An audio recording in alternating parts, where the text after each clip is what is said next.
O lockdown vem de uma expressão em inglês que, na tradução literal, significa confinamento ou fechamento total. Ela vem sendo usada frequentemente desde o agravamento da pandemia da Covid-19, doença causada pelo novo coronavírus, SARS-CoV-2. Embora não tenha uma definição única, o lockdown é, na prática, a medida mais radical imposta por governos para que haja distanciamento social, uma espécie de bloqueio total em que as pessoas devem, de modo geral, ficar em casa. Cada país ou região define de que forma este fechamento será feito e quais são os serviços considerados essenciais, que continuam funcionando. Veja as diferenças dos termos relacionados à reação à pandemia de Covid-19. Isolamento social é, em princípio, uma sugestão preventiva para todos para que as pessoas fiquem em casa. Quarentena é uma determinação oficial de isolamento decretada por um governo. Lockdown é uma medida de bloqueio total que, em geral, inclui também o fechamento de vias e proíbe deslocamentos e viagens não essenciais.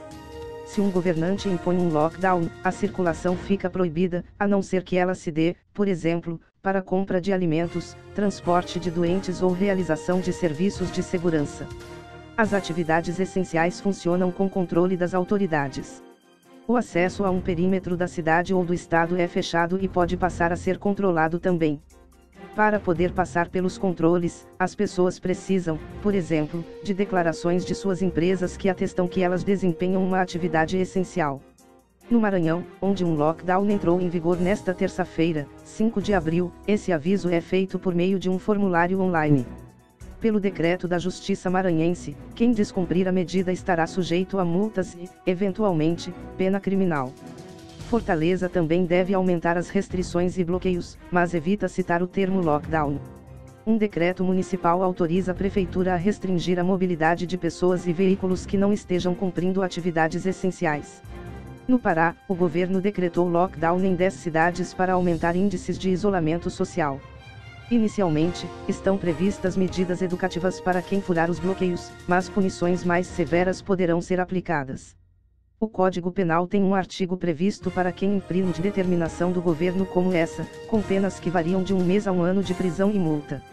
Vários países adotaram formas diferentes de lockdown, que foram mais ou menos restritivas como medidas para conter a propagação da Covid-19. China, no final de janeiro, a província de Hubei, na China, decretou o fechamento de cidades inteiras e bloqueou o transporte intermunicipal. Lá fica a cidade de Wuhan, considerada a origem do surto do novo coronavírus. Com a medida, mais de 29 milhões de residentes foram obrigados a ficar em casa. Espanha adotou uma das medidas de isolamento mais severas da Europa. O país decretou estado de emergência e o bloqueio total de movimentações não essenciais. Desde 14 de março, seus residentes foram proibidos de sair de suas casas, exceto quando fosse necessário trabalhar, comprar medicamentos e alimentos ou ir ao hospital. Itália, o país, que chegou a ser o mais atingido pela Covid-19 na Europa, decretou o bloqueio de circulação em 9 de março, como tentativa de conter o avanço da doença. Com a medida, a circulação de pessoas entre cidades ficou restrita a motivos relacionados a trabalho ou saúde.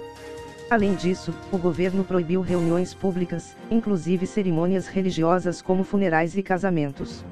A Alemanha, em 22 de março, proibiu encontros em público com mais de 2 pessoas no país, em nova medida para lutar contra a propagação do coronavírus. A determinação não se aplicava a pessoas que moram na mesma casa ou estão no mesmo ambiente de trabalho, caso haja necessidade.